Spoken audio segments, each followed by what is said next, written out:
All right. So welcome everybody to another episode of Pros Talking Prose. We've been kind of like taking a little bit of a holiday break and back into the swing of things. 2024 is, for me, going to be a bit daunting and at the same time, I guess, exciting to see what it brings. There's some changes in the industry that are spurring change in my business model. And I think, Troy, you're probably doing the same thing, but everybody who is an entrepreneur knows, and those of you who are watching, and if you're pursuing a lifelong authorship or the author business, you are an authorpreneur, an entrepreneur, and you should be thinking about this. But every time something changes or anytime something happens that can affect your business, you need to pivot or you need to adjust your model so that you can grow and not become stagnant and irrelevant. So I guess that's something that is normal for us to do. It seems like every year we kind of like go, oh, well, this changed, and so I need to change the way I'm doing this. So yeah, there's that coming up for 2024. But because it's the beginning of a new year, I thought it would be a good idea for us to start off this year with a discussion on some of the things that have kind of changed and made some processes in the business and the publishing world and the book business antiquated and have made them kind of irrelevant, but that seem to kind of keep coming up like a bad penny and given as advice that isn't good advice anymore. So let's talk about some of those things. We're going to probably end up segueing into some much larger topics that we'll end up having to do its own video on, because I can see already on my list of things like this is a whole other discussion. But I guess we'll just hit on some of those things that are the best to focus on for this year and to watch out for, I guess, and to avoid and to probably apply to your business. So Troy, you and I are both so tired. Let's talk first about I guess the publishing industry as a whole. The history of publishing is long. It's thousands of years old, really. And once the Gutenberg press happened and everybody picked up on this mass printing kind of world, it's kind of been a ma and pop kind of dominated world, and then it became a corporate dominated world with publishing houses. And then there was another revolution and I don't know, self-publishing has always kind of been around, but it kind of really hit mainstream when Amazon took over about 2007. Yeah. So I want because to say about Smashwords 20 was years. the pioneer. Yeah. Smashwords was the pioneer, and everybody else followed. And everybody followed, but Amazon kind of took it to mainstream. I think yes, but self-publishing has been around. I mean, you could go to the library or old bookstores and you can find books that clearly were self-published and somehow ended up in an antique bookstore. But it's really kind of, I guess, the self-publishing revolution, I'm going to call it, is kind of has changed the industry as a whole, and it perpetually changes. And like Troy, you said, 12 hours from now, it can be completely different, and everything we're saying in this video could be irrelevant, but we'll try to keep it as relevant as possible going forward. But it's one of those things where we have to kind of just really be mindful of the fact that things change on a dime in this industry. So do you have anything to add about that history of the book publishing world before we kind of dig in? Kind of just a quick history that it kind of parallels like a typical mining operation. And what happens is at first it's mom and pop and individual prospectors. They're out there doing their thing. And that was kind of the way self-publishing started. So we had kind of what we'd call the gold rush period. And that was when just by self-publishing and just putting books out there, you could actually accomplish things and make money. Like, it was actually pretty cool. But that era has pretty much passed. I mean, that was a nice era. And what happens after that is you move into more of a business like and mom and pop and then corporate type role, even within indie publishing. Like you have guys that have a team. The majority of us that are indie authors have it and doing it professionally, have a team of people surrounding us, like a company, a small company, and Mhm. they help facilitate that process. And that's what we're moving towards. And so it's kind of a golden age of publishing that we're moving into. You have options, tons and tons of options for how to get your stuff into the world, how to sell it, how to get it to readers, all those different kind of things. But they are dependent upon a larger infrastructure than just you sitting in your house, typing on your computer, and then uploading things to websites with no real advertising, no real business savvy. Just isn't how you're going to build a lifelong author career as a living. There's other Right. author careers, but for the sake of argument, we'll say making some money from your writing. So, Right. but it very much parallels that same business thing that happens. Everybody's in the startup, they can do all this stuff by themselves. Same thing's happening in AI. Then it moves to more of a corporate thing where you need some resources behind you to actually make things work. So Right. you're going to evolve through that in your career anyway. Right. So yeah, So it's important then, I guess, to change your mindset from as if I publish the book, and I mean, this is something I've been telling people for years, but just because you wrote a book and published it on Amazon doesn't mean you're going to make money. And yeah, so one of the things that I often teach my clients, and it's one of the things I use to vet my clients actually now is I ask them what their purpose is for writing. Like, what is your mhm, goal for writing your book? And if it's not a deeper purpose than make money and be famous, then you're going to be sorely disappointed. The industry, like you said, mhm, Troy, is much more of about longevity and leveraging a book as opposed to becoming rich by writing books. I don't yes, even know well-known authors other than J.K. Rowling, who actually has multiple streams of income, not just her books, that are millionaires from their books. In fact, I don't know any millionaires that are authors other than her. You know what I mm, mean? yeah. Like I I can't. know a few, but they're very tired people. Also, the Yeah. beyond the aspect of making money, when you said be famous, this is one thing that I'd love to tell people, and people just need to hear it and understand it. Authors are not rock stars. So Right? think about R.L. Stein, right? Hmm. Well known for like all these different books, right? But if he walked into my office today behind me, most people would not, they'd say, who's that guy in the background? They wouldn't recognize him by his face. They don't recognize who he Right. is because authors are not rock stars. We sell books to people, they read our books, and then they move on, right? It was really funny. Hugh Howey was at New York City Comic Con not very long ago, and they put him in a funky booth in the back corner, and almost no one found him. This is a guy with an Apple TV series right now that went to #1 on Apple TV, one of the most well-known and famous self-publishing authors like in the industry from years ago, and he was sitting in the booth in the corner alone. Nobody knew who he was. A few friends of mine were able to walk up and just have conversations with him because nobody else was there. We're not rock stars. You're not going to be famous. Rarely is anybody going to know your face. As much as my face is plastered all over the writing world and the internet, people don't know who I am. They don't know my face. And Right. that's perfectly okay. You're I actually not think going to it's get great. famous doing this. You're not. I actually like that. Because yeah, Mhm. anonymity is actually quite nice. Valuable. Um, but Very yeah. valuable. Yeah, especially when you're having a bad day.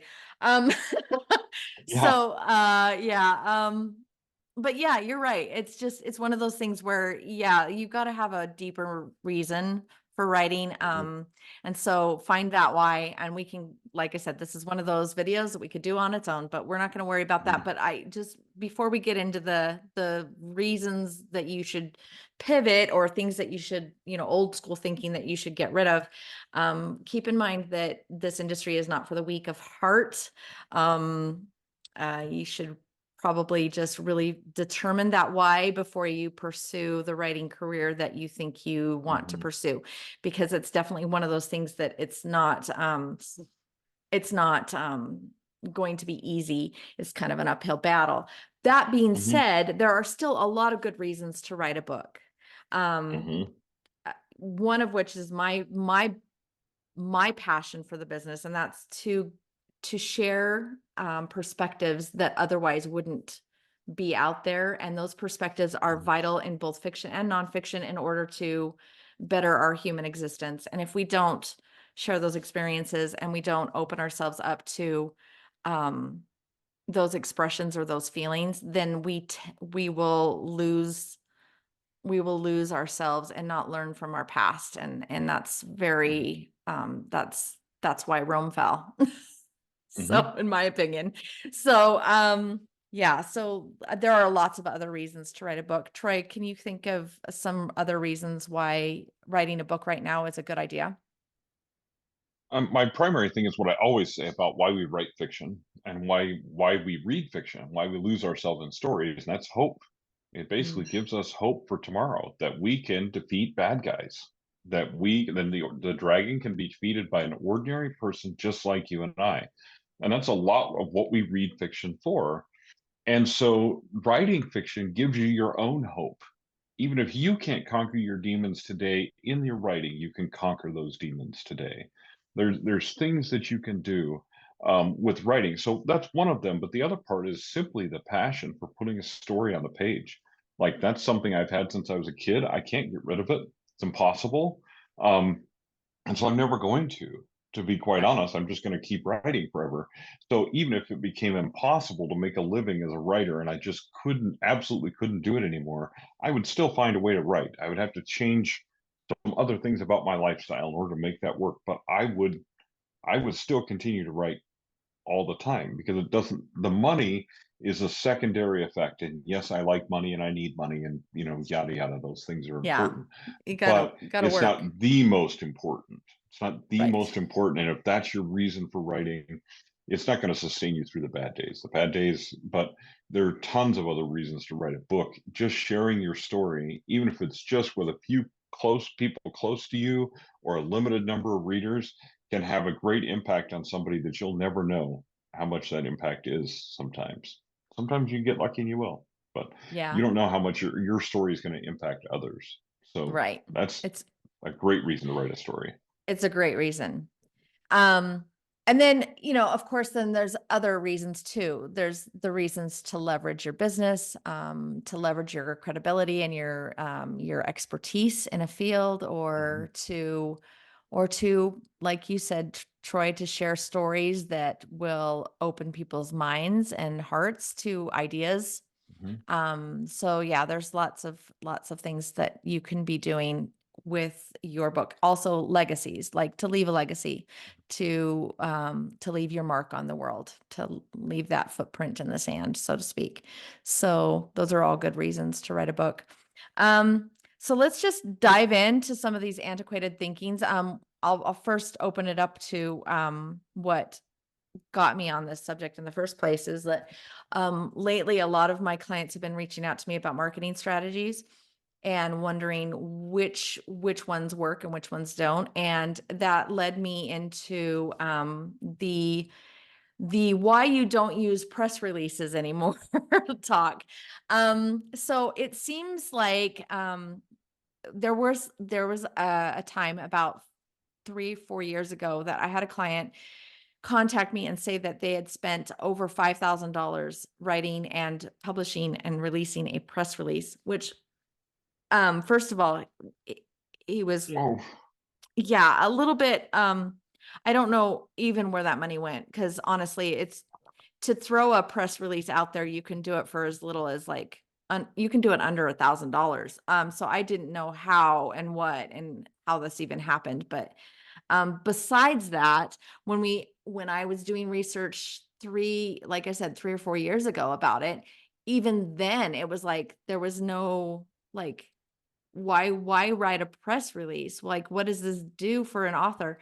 And just like I said, just this last week when I actually dove in again to kind of like give some like educated reasons why press releases don't work, it is becoming even more of a like book-ended end to the era, like you Hmm. just, it no longer necessary. And so, Troy, before I like go into the list of why press release is bad idea, do you have any firsthand or like ideas right off the top of your head? Because I know that this is something Oh that you're yeah. like in. Well, first of all, like I worked when I first started freelancing, one of the things I did was I worked as a journalist from time to time, and I still do every now and then, not very often.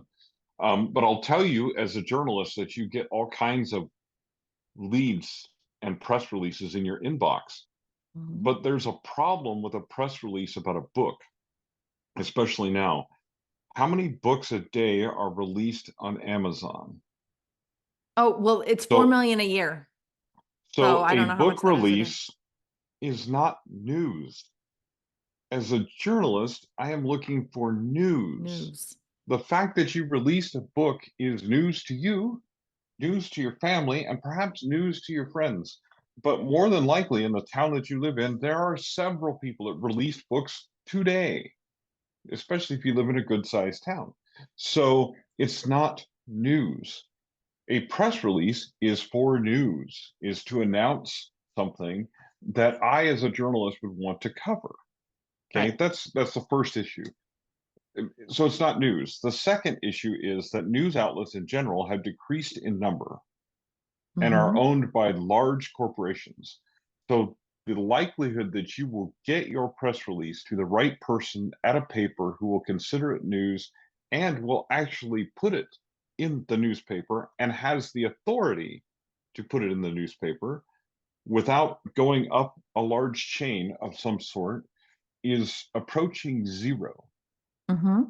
So it's possible if you live in a very small town that your newspaper who has one editor because that's all they can afford and he works part-time, you might be able to get them to put that in your local paper. But the impact of that is going to be what?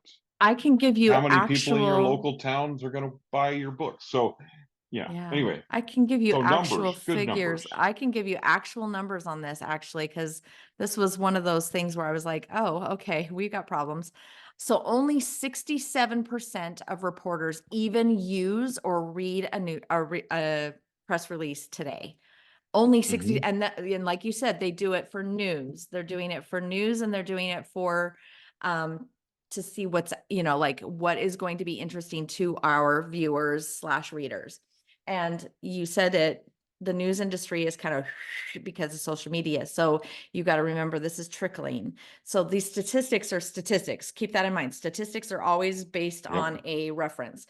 So this reference is going to be out of those that are newsworthy, and still writing and publishing news. Okay, 67% of them are even reading them.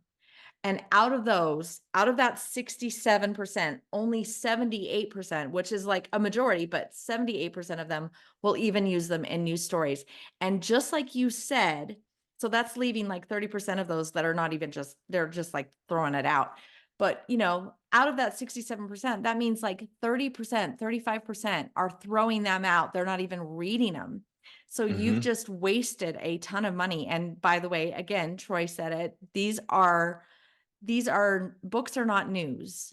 A school Hmm. shooting is news. It's the Yeah. clickbait stuff that's news. Like people are reading like Yeah. what, it's Apple filing bankruptcy is news, like stuff like that affects huge amounts of people. Yeah. You writing your fiction based on a dragon that you thought had magical powers to, replace broken teeth. That it's not news. Yeah. So, yeah, what's interesting to me is that it's just your chances of being noticed in a press release are just completely nil. Hmm. Um, There are and exceptions to right. your book being news. Barack Obama writing a book is news. And the Right. fact that his biography took 2 volumes is news, which is why I haven't read it. But But why is that? Why is that but news? it's It's news because he because is Barack Obama is a former president, and he's a right? public Like, figure, right? or a journalist who wrote an insightful book about a high profile public figure may be news.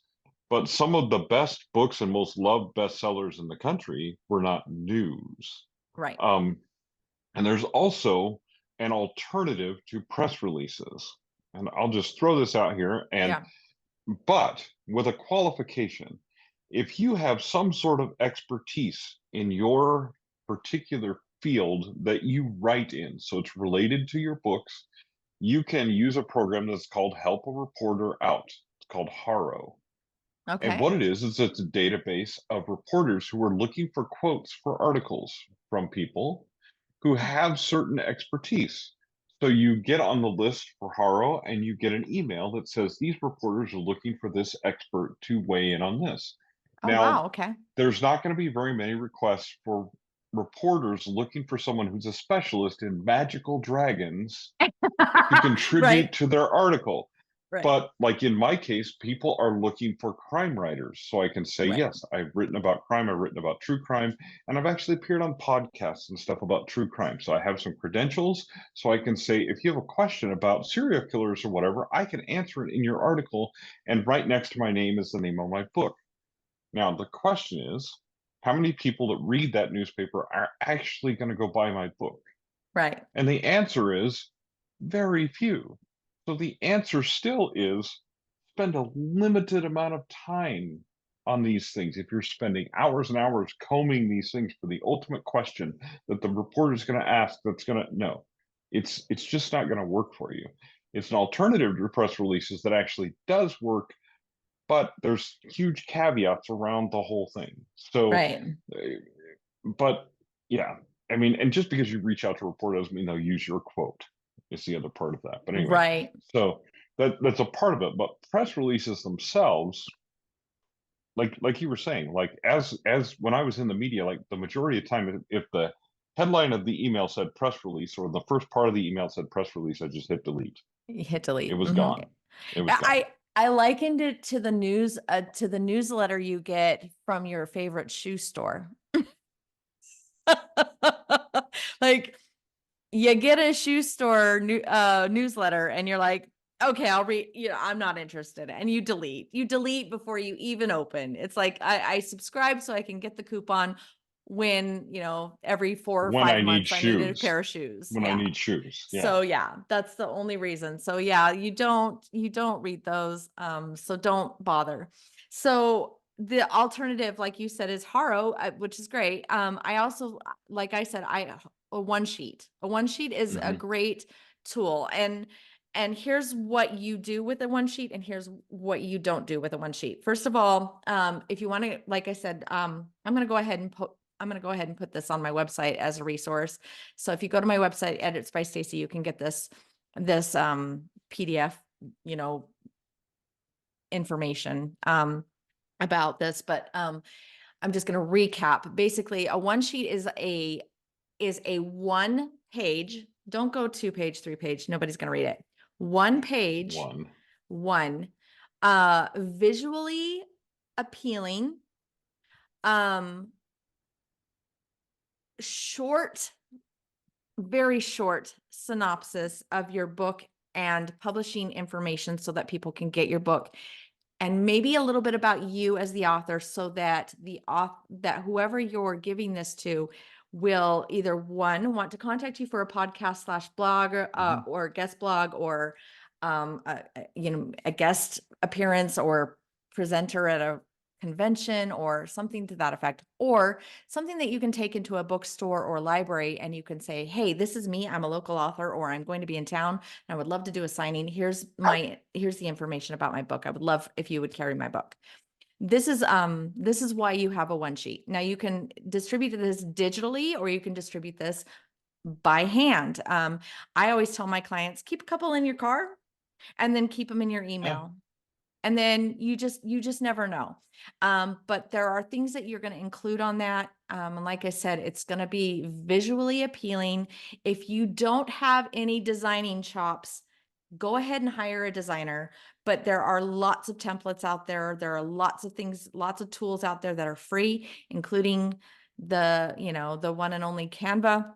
But you can Hmm. also, if you've got some more designing chops and you feel like you got like some real savvy, and get yourself into InDesign or Adobe Photoshop or something and Hmm. create something yourself. But really you want to go online and figure out what that one sheet should look like. And the purpose is, again, to bring people um, up very quickly on what you're about and what you can do, what your book is about, so that people are going to be interested. So keep in mind, it's going to be attention grabbing. You want it to be exciting. You don't want it to be boring. And if you have a one sheet that's like the full page is just all about this amazing plot that you've written, they don't care. It's literally like a paragraph is all they need. Hmm. Bookstores are going to want your publishing information on there. They're going to want your ISBN. They're going to want they're actually going to want to know your trim size and page count too. They really, Hmm. bookstores, and this is something we should talk about later in another video, but I would love to talk to, what's her name over at Rediscover Books? Laura Laura. Delaney. Yeah. Yep. And even have maybe with her, Tara Mayberry from Mayberry, T Berry Creative, and have them talk about covers and why and what goes into the actual like design of Hmm. a book. But anyway, I've digressed. But that book cover, they want to know what that's going to look like on their bookshelf. How much space is it going to take? Hmm. How many pages is it? So they're going to want that information. They're going to want to know your suggested retail price on there. They're also going to want to know your contact information. So make sure you have all that stuff on there. But again, visually dynamic is, I can't express this enough. It cannot be Hmm. boring. It cannot be boring because nobody's going to care. And unless you're a notable figure, make your book the focus and Hmm. make it less about you and make it more about your book. If Hmm. you are an expert, I'm gonna switch gears here. If you're doing a nonfiction and you are an expert looking to do speaking engagements, or that you want to talk on your subject of, or your topic of the book, put topics, list topics that your book might hit on, and Hmm. also make sure your bio is relevant to the field that you're talking about. Hmm. Don't put on there Yeah. that you like to play ice And hockey and air hockey if you're writing about, crime and you're and link to your website, or right, in the contact information, if you're a speaker especially and you have a PR firm, have your contact information be your PR firm. right, Because if people contact you, all you're going to tell them is, oh, you need to contact my PR firm. So not right, only are you answering that email, but the person who's emailing you has to go through two levels of contact to get what they want from you. So don't do that. Don't do that. If you look, when you list the website on there, be sure it's the correct website. And the other aspect of that visually appealing you were talking about, be sure it's on brand, right, right? right, If you're a romance writer, soft, gentle covers, don't have it be red and black. I mean, that's perfect for a thriller guy, right? But it's not the greatest if you're trying to sell a soft, cozy romance. right, It's just not going to work for you. So be sure that you're on brand. You should have your own logo. You should have your own style guide, that anybody that you creates a one sheet for you, if you don't do it yourself, you hand them that style guide with colors, with your logo, with what your book is about, so they can create something that's visually appealing, but it's also related to your book. Don't just try to grab someone's attention by having something wacky, because it will grab their attention, but not in the way that you want it to grab their attention. right, They'll be like, no, we're not going to take a serial killer from a book, a guy who wrote his one sheet in crayon. No, it's not right. going to happen. And It's just yeah, in what was it? you'll stand Comic out, but Sans. Comic yeah, Sans. Everybody talks yeah. about Comic Sans. Papyrus. Yeah, Oh gosh. papyrus. Anyway, Oh yeah. yeah. Anyways, that's funny. Papyrus. Um, Oh my gosh, so much fun about fonts. Anyway, yeah, so about brand. So one of the things that I've noticed is like a lot of authors will go out there and they'll and we've talked about this before, especially in my course and in some other things that we presentations we've done, but you've talked about how it's important to not make your website about your book and book centered. It needs to be about you, the author, and your brand. Mhm.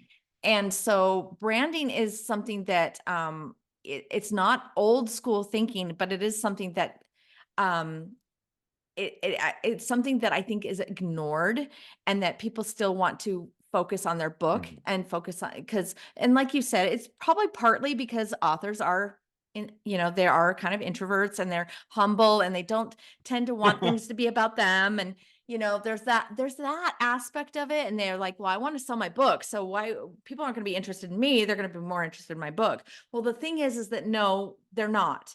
And I'm Mhm. gonna start I'm gonna speak very, very bluntly. This is from a business perspective. This is from my business background. This has nothing to do book related, but it has very much to do with human nature. Humans are attracted to humans.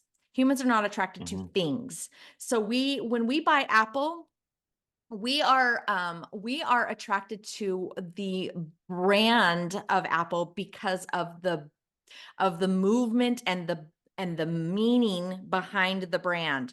And that was Steve Mhm. Jobs. And Steve Jobs Mhm. was selling an idea of becoming this clean, no nonsense, minimalistic, simplistic beauty and being part of a movement that was innovative. And that was Jobs. That was his vision. And we bought Apple because we were buying Steve Mhm. Jobs. We were buying his idea.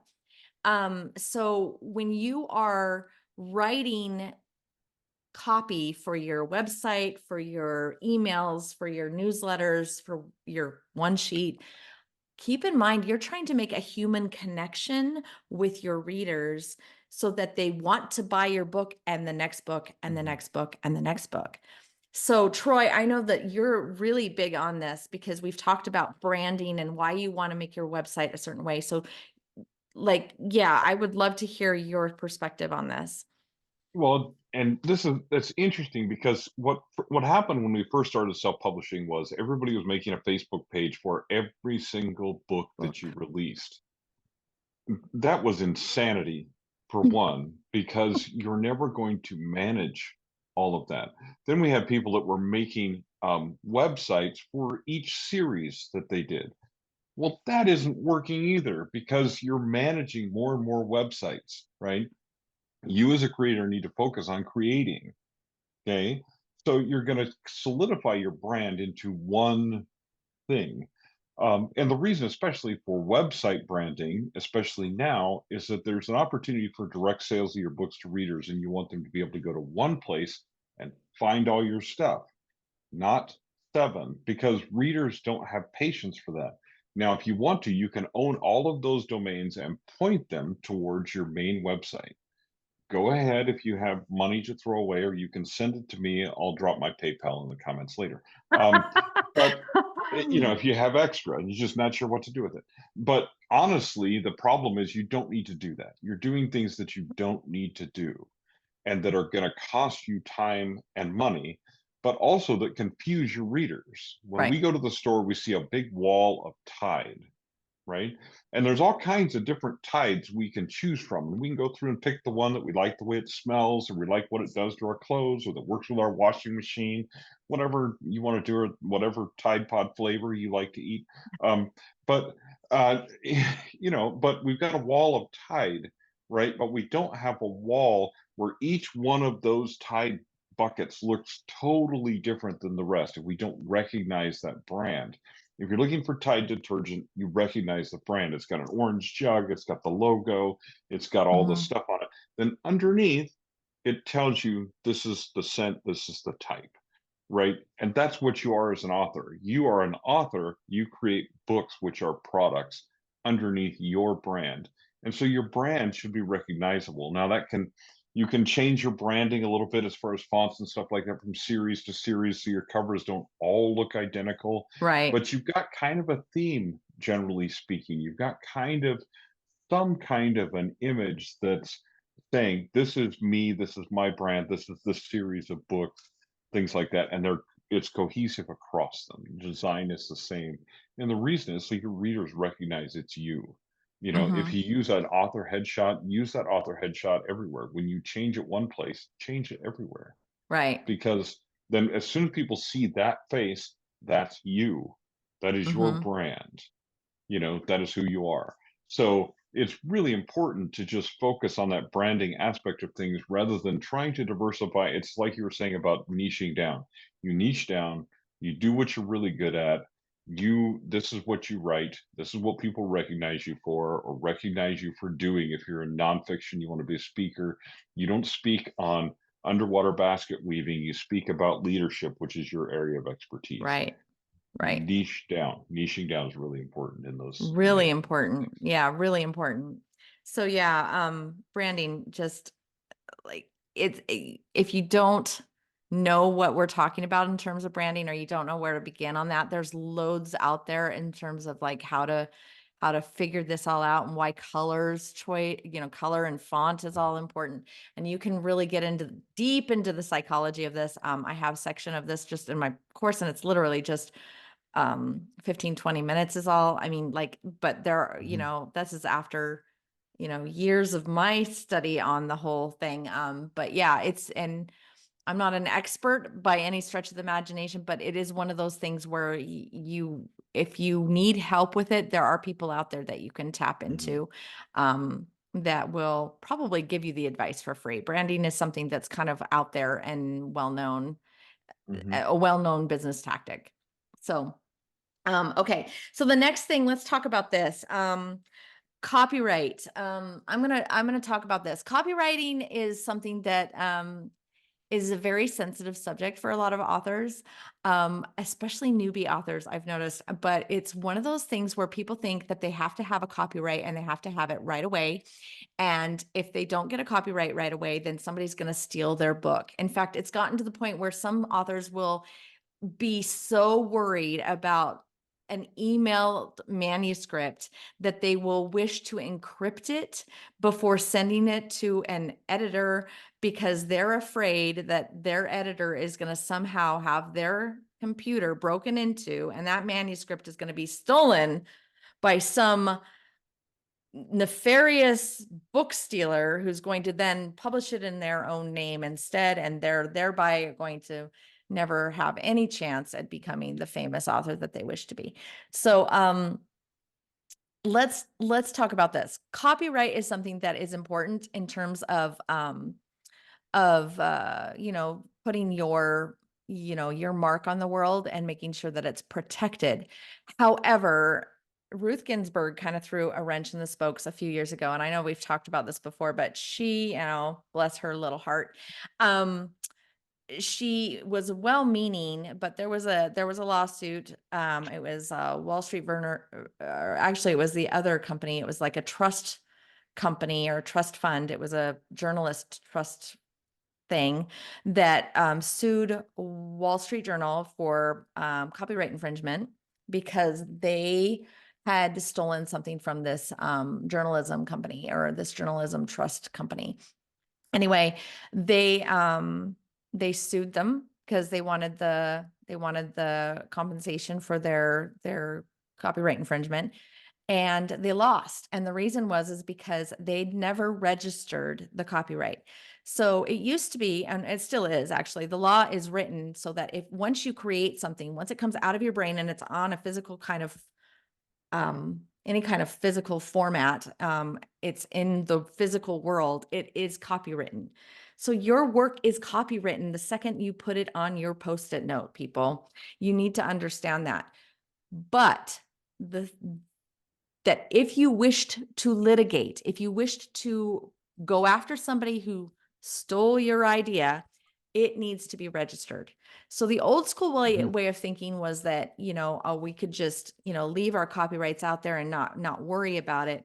However, nowadays, if you are going to be a hound and you want to really go after, and spend the time Googling every word that's written in your book, make sure that you register your copyright. That's just it. It's $65. Don't go to some weird company that says, we'll copyright your book for 120. Don't do an add-on with anybody's Oh, publishing offer copyright or publishing package. Just go to the copyright office and fill out the complicated little form and pay the $65. But then you'll get a little certificate in the mail and you can frame it or yeah, you if you could really want to. throw Put it it in in a your file. file. Yeah, Yeah. whatever you want to do. But just keep in mind that that's like old versus new. It used to be you didn't have to register it and you could litigate regardless. But now it looks like the courts are going to require you to litigate. In order to litigate, you're going to have to register it. However, it's still one of those things that it's just a formality unless you are literally like on the internet every day. Like, who Oh, does no, this? you How- can't keep up with the pirated stuff. The other thing is, like, the only way you're probably going to litigate is in a suit. If someone, I mean, the truth is, if they steal your book and There's they're nothing you can do. marketing it, I mean, most of them are not marketing it. They're just saying, on some website, oh, I have this many books. And you're not getting a ton of free downloads unless you're Stephen King or Dean Koontz or something like Right. that. In that case, you've got a fleet of attorneys to go after those people, right? And you've got copyright through your publisher and all that kind of stuff. Right. Um, Weird things have happened, Yeah. but those But, things generally are news. When you talk about press releases, that's right. news. If somebody actually steals a book and really markets it and makes a bunch of money that they're actually stealing from the author. That's news because it doesn't really happen that often. Um, the other part is, as newbie authors, afraid of people stealing your ideas or stealing your book, especially when it's in first draft form. If somebody steals one of my first drafts, good luck to you, my friend. That is garbage. So go ahead and try to market that. I mean, it's terrible. Um, but so when you're early in draft form and idea form, if somebody else takes your draft even and they rewrite it so it's publishable, it's not going to be your story anymore. It's going to be a different one. Now, maybe there's going to be similarities. Maybe there's going to be issues that could happen there, right? But for the most part, it's not something to worry about. But it's as you say, just in case you have to litigate, you should register your copyright. But me personally, those all go into a file. I don't care about them unless somewhere down the line, for some reason, I have to go after somebody and sue. And probably in my case, about 99% of the time, I just wouldn't do it. And But keep it in mind, is a if good you idea to have the sue, documentation, well, you right, know. exactly. I mean, it's good. And it does feel good, it's It one of feels those good. like little feel good things. But also, just keep in mind, in order to successfully sue and win, you have to prove a loss. So Mhm, again, Troy, it's like you said, if they're taking your book and they're literally like making millions, that's the only way you would be showing a mhm. loss. Or if they sold it to Hollywood and made a movie, which that has, like you said, on very rare occasions has happened, but it's not, I mean, there's 4 million new books published on Amazon every year. So the Uh, percentages are very small that happens. Well, and Um, like pirate sites that are giving your book away, unless they've given away thousands and thousands of copies, if they've given away 10 of your books, yeah, maybe that did cost you 10 sales, but you are never going to recoup your legal fees if you sue them. And the other thing is they'll more than likely just disappear before you can figure out who they are. right. And you're not going to be able to sue them anyway. The issue is it just doesn't work that way. Right. It feels more secure to have things copyrighted, and if something really odd happens, at least you are protected. In terms of copyright with trad publishers, just so you know, when you go with a trad publisher, it used to be that there was a writer Reversion of rights reversion of reversion. rights. Right. Yeah. So like it used to be, and I mean, this is kind of like you said, kind of in the recent news, like not news, but recently, it used to be that you would get a right to, as an author, to get your rights back and then republish the book with somebody else or yourself or whatever. And publishers, trad publishers, big publishers are not giving those rights up. And that's because print on demand platforms keep the ability to reprint a book in a lifelong status, basically. So it used to be that, publishers would do mass printing, and they still do, to keep cost of books down. They'll do like a certain amount, especially, but that you have to be kind of a sure bet for them. We're going to talk about that later, but you have to kind of be a sure bet for them to put that many books out in the market. So most of the time you're going to have either a small run or you're going to have no run, and it's going to be a print on demand book. That being the case, that means that now your book can be printed anytime somebody orders it. It could be a one-off ordering, and that means your book is relevant for one print or, for one book. And that publisher is finding reasons to keep that book locked in with their publishing house. So as an author, you used to be able to publish with a traditional publisher, and then, okay, well, if a few years down the road, if it didn't work out, or if I want to go a different way, I can. And nowadays it's almost like you get locked in, and you can't get out of those contracts. So keep in mind when you're going with a traditional publisher that is something that you need to weigh as whether or not that is a gamble you want to take. Well, even if you do get traditionally published at this point, because of how things are happening with the traditional publishing world, contracts are much more negotiable. Right. So because they offer you a contract, do not ever, under any circumstances, simply sign that document and send it back. First of all, you should read it. Have a lawyer Second of read all, it. pay an attorney a couple Yeah. $100 to read it, Just have an attorney read it. because there are clauses in there that you can get changed so that you can get your rights back in a reasonable amount of time, so that you can keep some of your rights and not give them to the publisher. So there's some things that you can do that you can negotiate. So don't ever just accept a contract. So that's one aspect of that that's old school. It used to be old school. You just signed the contract because there was no way you were getting a contract if you negotiated. Now it's a much different story. There are much better ways to publish your book. And if you want to publish your book, and maintain creative control, get it out there before you die, and and maintain your copyright, and your ability to, have the rights to that book and make more money on that book, then you're going to not want to spend the, 15, 20 years and the 999 rejection letters on pursuing a publishing house. Just that, and that's traditional publishing. That's like big name publishers, or even small corporate publishers. So people will opt to go do self-publishing or indie publishing.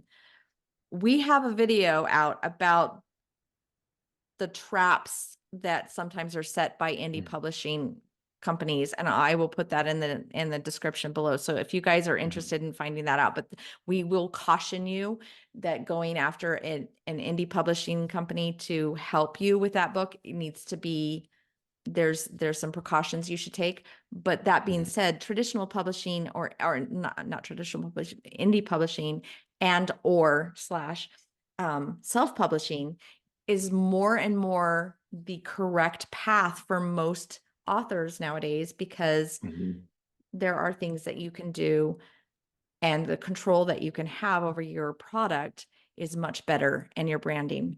So Troy, you touched on this a little bit before, and this is one of those things that's old school versus new school that we need to get rid of. Old school being, publish here and here, and you're only going to be successful if you get your book in a bookstore. And that's not true anymore. You don't make the most money from being exposed in a bookstore. Actually, you make the most money by selling directly on your website, correct? Selling So direct on your website and digital sales are where the majority of most authors' income comes from. so the trend is then selling your book on your website, because you Mhm. make more money. And that's direct sales. That's not Mhm. not a link to Amazon, although, you know, that's kind of like you can do that until you get this set up. But having your own Yeah, store and setting up a direct sales outlet with your book, right? right. Why is Or, that? the other alternative is going together with a group of authors and creating something and selling your books direct on that site, so that you can share some of the responsibility. But the reason for it, first of all, there's less of a trust in big tech. Right. Amazon was, 82% of book sales were going through Amazon. That number is falling. Right. And those of us in the know in the publishing industry, first of all, we expected this. Second of all, we're happy about it, right? Yeah. But readers are now more interested in going to authors directly. Now, of course, the same thing applies to your own website as applies to Amazon, as discoverability and all that kind of stuff. Mm-hmm. Um, one of the biggest advantages of selling direct is obviously you keep control, but you keep the majority of the money. If you accept credit cards, you lose between 2 and 2 and 4%, 3%. depend, Mm-hmm. maybe, Yeah. usually 3.5 is about the highest that I've heard of, and that's if you've got delivery costs, things like that.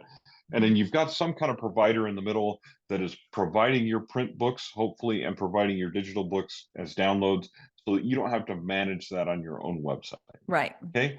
So, but even with those expenses of those services, you're still keeping 90% of the royalties, 90% of the money. Now, to qualify that, this is not the solution for everyone because Right. it does take some time and some effort and some money to set up. However, as far as if you're looking at a long term, lifelong career, this is kind of the direction that things are going right now. Will that change in the future? Maybe. I'm Who sure it will. knows? I'm sure that it will. I'm sure because we Some went through a period early in self-publishing when direct sales was more of a thing. And Mhm. then that kind of went away and we all went to Amazon and Drafted Digital and all these other distributors. And now it's coming to the point where, yes, I'm going to have my books available there, but the primary place they're going to be available is on my website.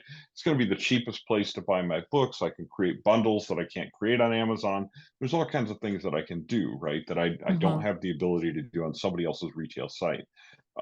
So it's about that control because you have a lot more creativity in your marketing and the way you market your books and sell your books.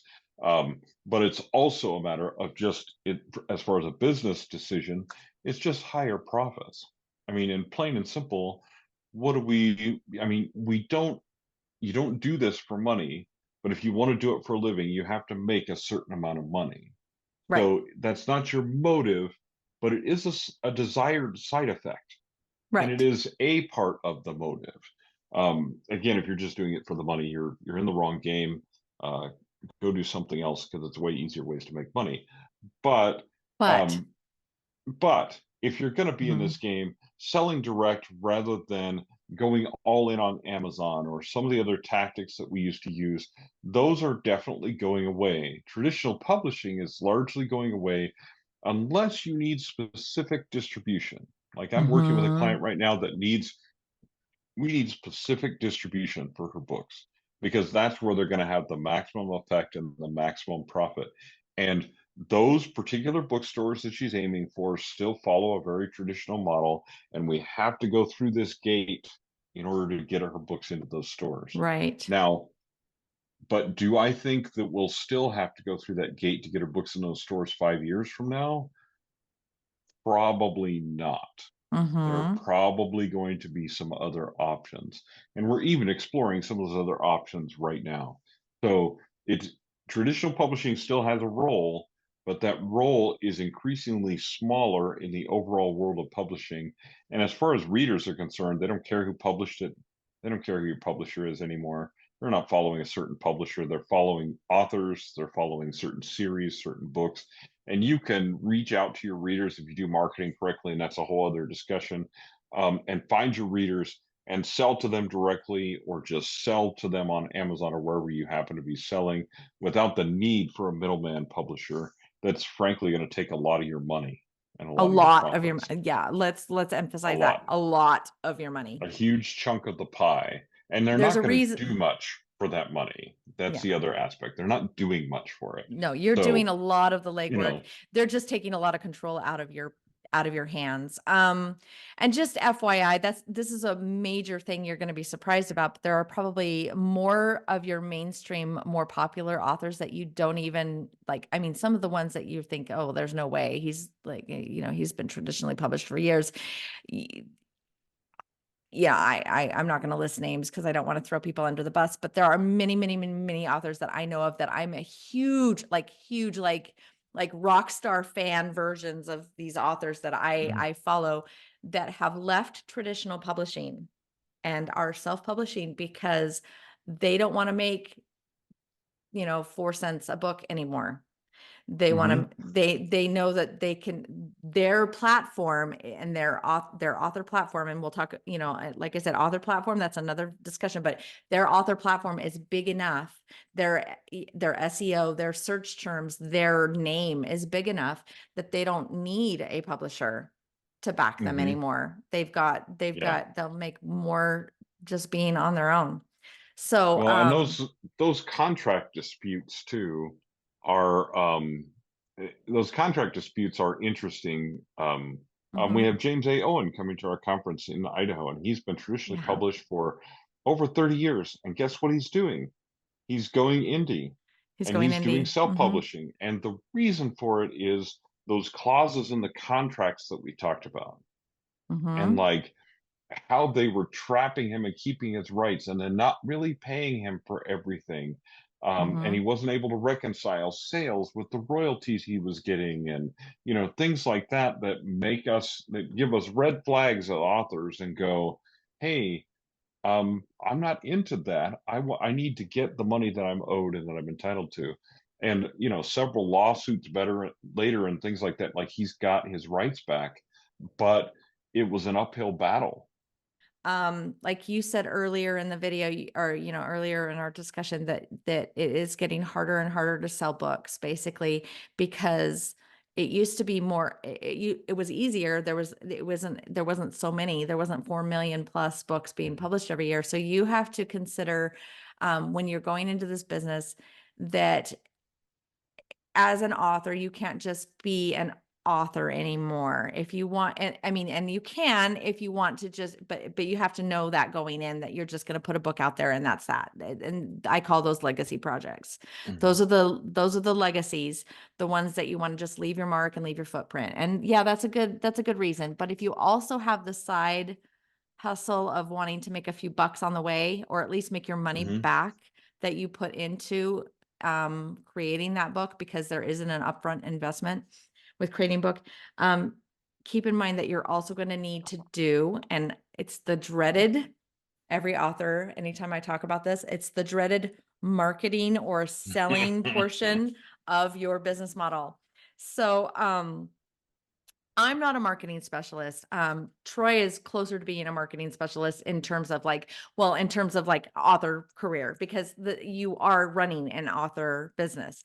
And so you are constantly looking into how to best access your audience and make sure that they get your product. And so that's that aspect of your business.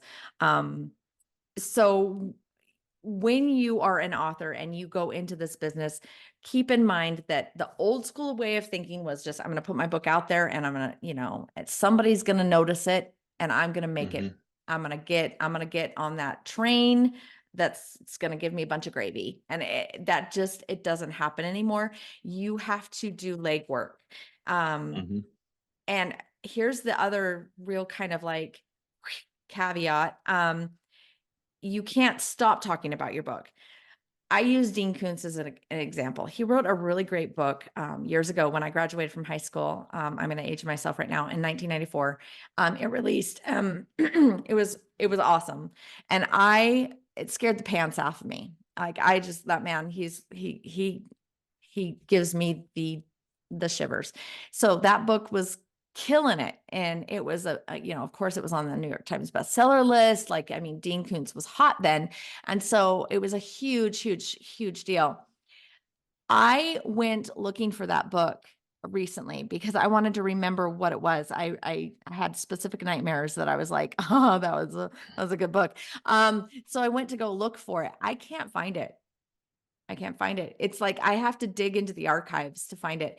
And it's not readily available in print right now. Like I could probably get a used version like on Goodreads or, something, or thrift books. But it's not like out there. What's crazy to me is that was a highly popular book. It was very, very Hmm. popular. It made him probably lots of money, even though he was only making pennies on the book sales. He had sold enough that it made him money. Um, the thing is though, is that he had to stop talking about that book. That book stopped being the relevant book because he wrote more. And so that book disappeared. The publishing company stopped caring about it. They were what's new, what's new, what's new, what's new. So I want people to drop the mindset that if they write a book, that book is going to be the thing that takes them to superstardom, because it requires quite a bit of legwork for that book to become, first of all, noticed even in the market itself, but also to stay relevant after you wrote it. So if you wrote something a year ago, 2 years ago, and you stopped talking about it, it doesn't exist anymore because 8 million more books were published, and Hmm. your book is now at the bottom of that pile. So if you want to stay relevant, you can't just write one and stop. Troy, when you work with authors and you look at your own business models, how do you maintain relevance and how do you keep yourself so that your books don't die? So the thing is, first of all, part of it is constant marketing, and so, but you have to have some kind of a focus. Right. So your sales are going to go up and down based on your focus. So like I just emailed my assistant like the other day and said, "Hey, these books are the books we want to focus on for February." Mm-hmm. Right? And that's what we're focused on for February is this series of books, because then we'll focus on another book the next month. And Right. but there will be waves that you will be able to see of sales of like what's working, what's not, what's happening with these books, what's not, that type of thing based on what our emphasis is as far as marketing is concerned. But Right. like what's funny about you talking about this today is that my original trilogy that I wrote in 2011, my book Redemption was my first commercially successful novel. Right. I don't make squat off of that book anymore. The last time that the covers were updated was 2013, 10 Oh, years wow. ago. Okay. 10 years That's ago. the last time that the blurbs were updated. That's the last time anything really was updated about these books, right? So the covers they don't, we'll just use the kids lingo. They don't slap anymore, right? The covers don't slap anymore. Um, they're Oh, just not, right? And so I need to recover those books. There's some of the content of those books that needs to be updated because it needs to be made more relevant for what's right now. So I have choices. So one of the things is to renew that book and to bring it forward and say, and there's reasons that I'm renewing that book is because now with the current political and religious climate and oh, stuff yeah, like that, yeah, yeah. it's relevant. See, it It's becomes become relevant. relevant again. Yeah. Mm-hmm. So but in order to make it align with that and to make it so that people can purchase it and find it again, I have to bring that forward again. You have choices when it comes to that, but just you as an author realize that if you wrote one book and you wrote it 5 years ago, probably no one cares about it anymore. And Mm-hmm. it's not that you can't revitalize that with a marketing campaign or something like that, but you're probably going to have to do some other stuff as well because it's just not going to be as relevant as it was Right. 5 years ago. And ask It's not going to yourself, be in the right genre. It's not, you know what I mean? yeah, There's so many different factors that go into it. So you have to ask yourself, do you want to do that or do you want to write the next book? exactly. Exactly. So do you want to, yeah, rehash what you've already done, or do you want to move on and become better? And Hmm. one of the things I love telling my authors is, okay, you got the first one out of the way. And the reason is because the more books you write, and I know this is true for you, Troy, but we've talked about this, but that first book or that first draft is always crap. And so just remember Hmm. that first thing that you did is probably just good that you got it out of the way and maybe work on the next big thing, because that first Hmm. book is always just, it's just getting the crap out of your system Hmm. and moving into the next, into the nuggets of gold that are in there. So Hmm. yeah, just my advice is, most of the time, unless, like you said, something, it was a successful series and it's something that's relevant that can be re-upped. But my advice most of the time is, don't Just rehash leave it. it. Just leave it Just and leave it. move on and write something new. Because Yeah. it's going to be awesome. There's all kinds of things that you can do, especially in today's modern, with today's modern technology, that there's all kinds of ways you can sell your stories. So sell it all of those ways, Always. because Yeah. it's just more streams of income coming in, that you don't have to do more work for. You've already done the work.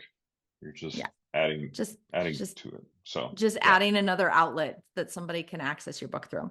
Hmm. So if you're going to be a lifelong author, you do kind of need to know what's trending. Hmm. And some authors, this might be one of those things that some authors get really, really kind of like hangry about. Because some people are like, well, I just want to write what my muse is telling me to write, and I don't care what other people think. But if you want to have a successful business and that's relevant, that an audience is going to engage with, you're going to have to write what they want to read. So Hmm. that is called writing to market. And there's, like I said, we could do a whole video on just writing to market, but Yep. this is an old school way of thinking. This is what traditional publishers have always done. They've held onto manuscripts for years, sometimes, or they've actually used certain manuscripts to push a trend. To create a Um, trend. Yeah. and yeah, so keep in mind that this has been a manipulative tool for years, but when you are a nobody, I hate to say it like that, but when you are a nobody author that nobody knows, um, you can't influence trends. It's better to see what's trending and then fit that Yep. mold. Everybody writes to market. I mean, Yeah, you you want should. readers to read your book, so you want to write a book that at least a certain number of readers want to read. Right. Reaching those readers is a different That's a discussion, different but you discussion. should have some of that in mind. And sometimes all you have to do is just it's easy for you to just change a few elements of your book, and you can make it so that it works to Right. write to market. And then finally, and here's the trend, keep your book shorter than you think you need to. So Mhm. here's the thing, everybody. A novel, generally, in order to win awards and things, usually was a 70,000 plus word novel. What's interesting is that that is quickly becoming a smaller number. Mhm. So the definition of a novel is actually becoming more novella size, which is interesting to me. So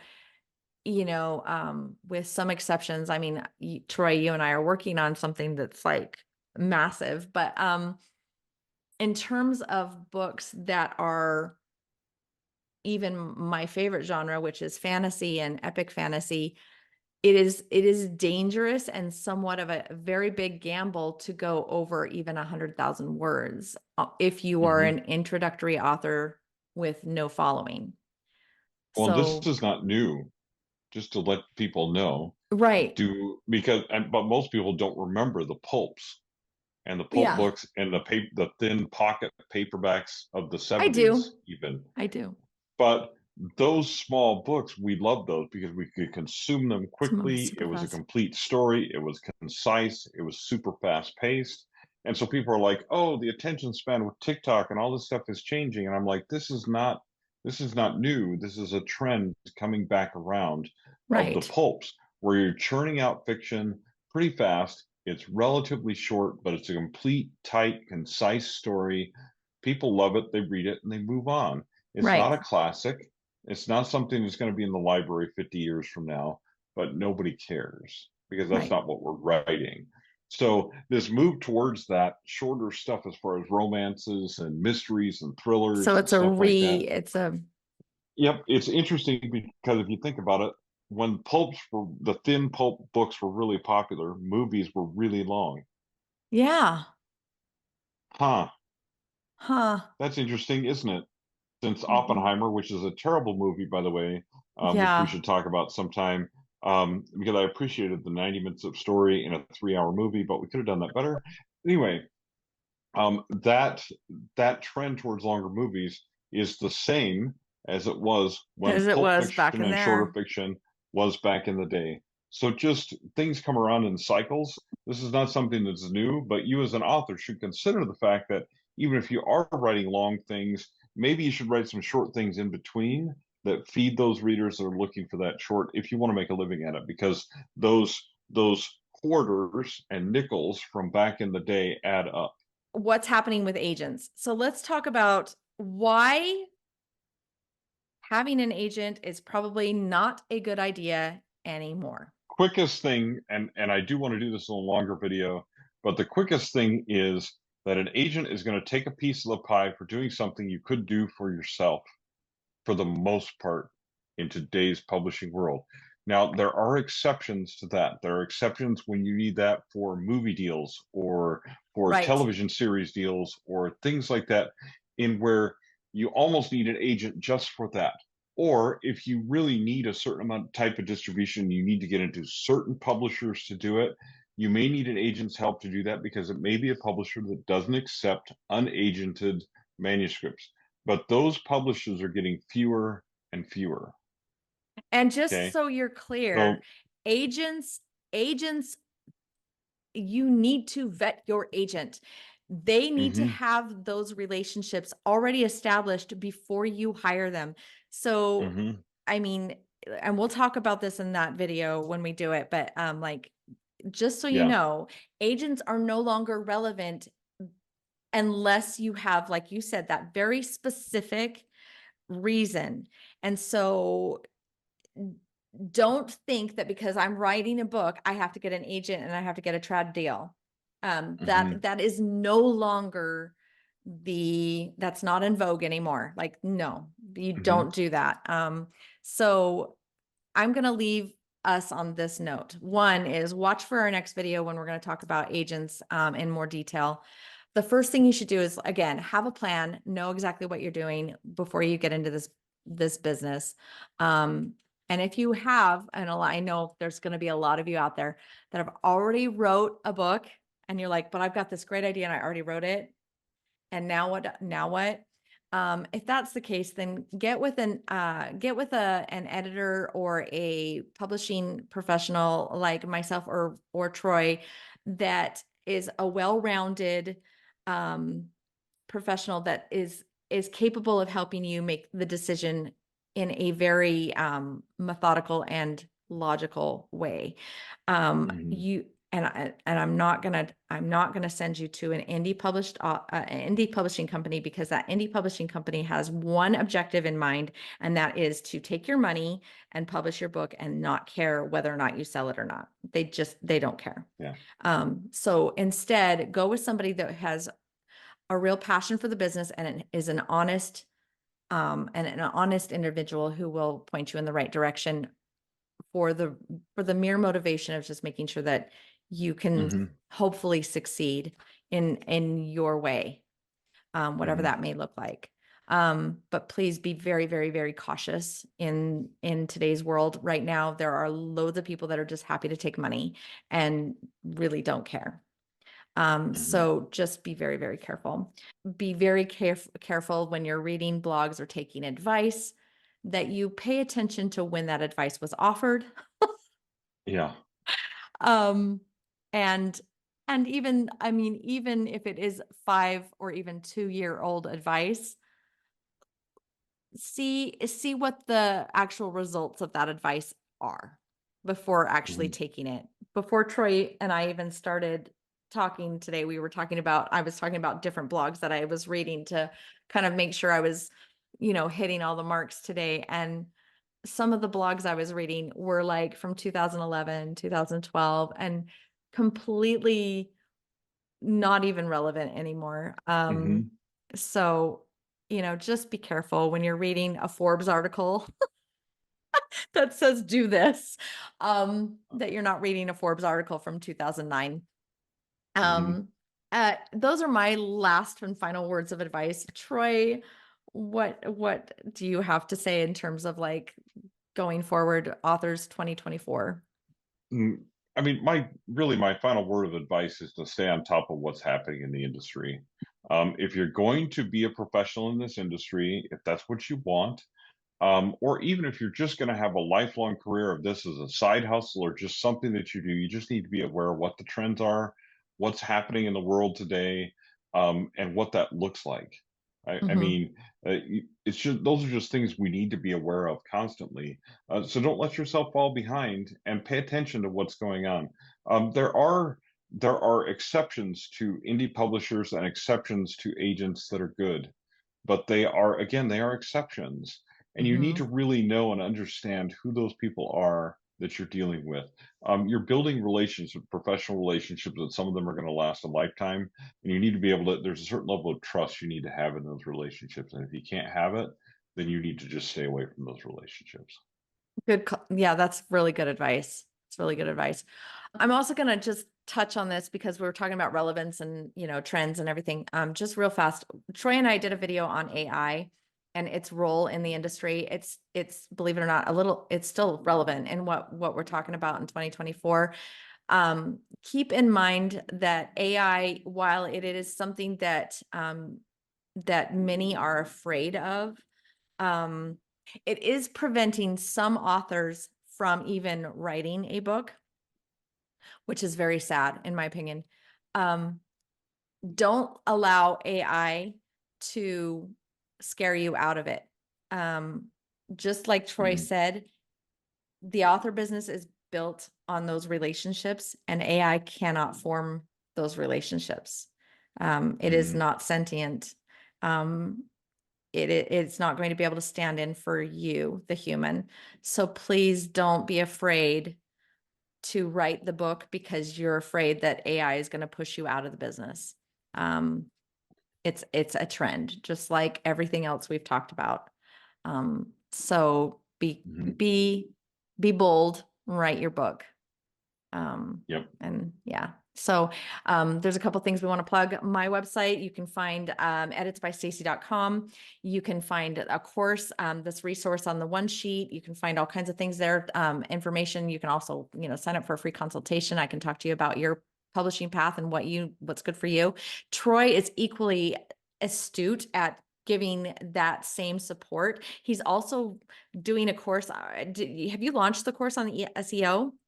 No, the Okay. course is not launched yet, in large part because it keeps changing because of AI.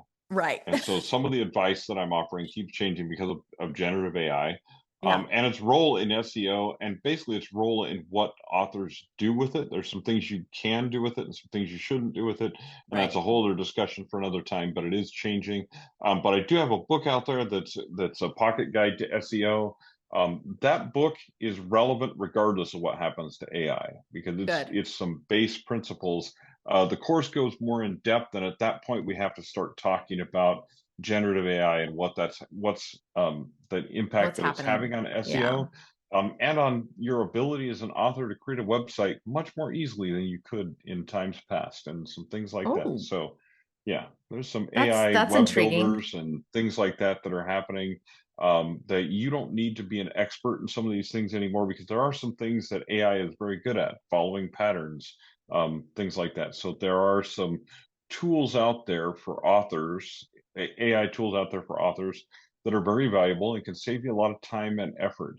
Um, AI is not going to write your books for you. Um, if you think that they are, spend some time with some of the AI tools for just about a week or two, and you will no longer be afraid, because they're terrible. There are things you can do with AI to help you create covers, but Mhm. relying on AI to create a cover for you is a foolish idea. Bad Anyway, idea. Yeah. yeah, So we'll talk about but that we can go down more. that road later. Yeah. But Yeah. all I'm saying is, so you can find me at troylambertwrites.com. You can Google me. There's some cool new stuff coming later this year. So just stay tuned for that. Yeah, I'm excited about that. And then also, if you happen to be close to or want to come to Idaho and meet us in person, we've got the Idaho Writers Conference coming up in April 11th, I think. Is that right? 11th through 13th. 11th through 13th, and you can find that information at the IdahoWritersGuild.org. And yeah, we would love to see you. It's really a low cost way to get some amazing advice, and we've got some great speakers coming this year. So we would love to see you there. So just let us know if you need more information. Just hit us up. We'll actually give you the information. But anyway, yeah. So thanks again for joining us, and we'll get these out probably again once a month. I guess was that our trend? Once a month. Yeah. Okay. Yeah, I think we're going for twice, I don't know. but you know, let's we'll do see twice what a happens. month. We'll see what happens. Yeah. All right, everybody. Thanks again. Thanks.